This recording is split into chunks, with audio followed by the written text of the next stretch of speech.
If you've tried learning English by watching American movies, you've noticed how fast everything moves. The dialogue flies by in a blur of slang-heavy scripts, creating an unspoken expectation that real fluency means speaking at absolute top speed. When you take that expectation into a professional meeting, it creates a massive amount of anxiety. You sit there trying to match that rapid-fire pace, terrified that if you slow down, people will think you don't actually know what you're talking about. That panic triggers a physical response. When you feel out of your depth, your heart races and your survival instinct kicks in. You start to push your voice out louder and speak faster, trying to physically force your way through the sentence before anyone can interrupt you. At the exact same time, a linguistic reflex takes over. You start wrapping your ideas in verbal bubble wrap. You add words like maybe, just, or I think. It's a defensive attempt to soften your statements and shield yourself from potential criticism if you happen to make a mistake. We do all of this because of a deeply ingrained miscalculation about how humans communicate.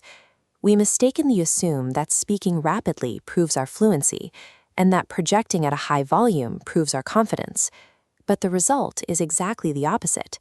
By rushing your pace and over-explaining your points, you are actively signaling insecurity. You are telling the listener that you don't fully trust your own words, and their brain subconsciously responds by tuning you out and categorizing your entire message as low-priority noise.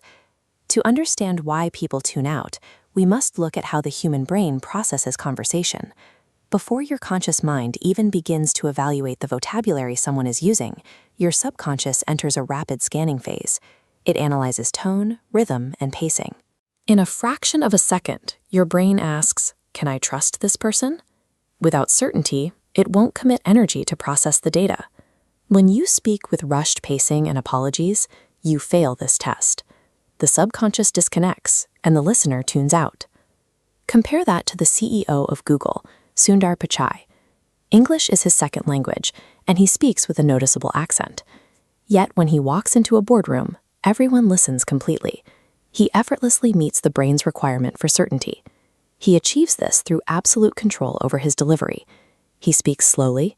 He uses deliberate pauses to let his points land. There is zero hesitation in his voice, and he never rushes to fill the empty space after a sentence. On the complete opposite end of the spectrum is the content creator IShowSpeed. His delivery is chaotic, loud, and constantly moving. It is the antithesis of a calm boardroom presentation, but his viewers are deeply captivated. These two incredibly different styles share one crucial element: total commitment. Whether the delivery is a quiet whisper or an energetic shout, both speakers are completely invested in their words, leaving no room for the listener's brain to detect doubt. The contrast between Pichai and Speed suggests that the listener's brain is highly adaptable to accent, volume, or grammar. What it consistently prioritizes over almost everything else is the underlying projection of certainty. Projecting that kind of certainty doesn't require adding complex words to your vocabulary. It actually requires subtraction. Real power comes from removing excess noise from your speech, a practice known as subtractive communication. The first habit is lowering your voice. When we want to be heard, our natural survival instinct tells us to speak louder to dominate the room, but choosing to drop your volume does something far more commanding. It creates auditory scarcity. By getting quieter, you signal that your words are valuable enough that you don't need to shout them. You force the audience to come to you, physically shifting their posture to catch the information. The second habit is the strategic pause. An anxious speaker views silence as a threat, rushing to fill dead air with sounds and rambling thoughts. A powerful speaker treats silence as a tool. When you intentionally stop speaking, the sudden break in auditory input immediately alerts the listener's brain. It builds immense anticipation. Whatever word you choose to say next lands with maximum impact because their attention is entirely focused on you. The third habit is eliminating verbal protections. That means completely stripping away the pre-apologies and the lengthy over-explanations that water down your point. Instead, use clean, subtractive phrases.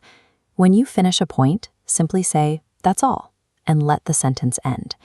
Instead of asking someone to possibly explain something if they have the time, simply tell them, "Walk me through it."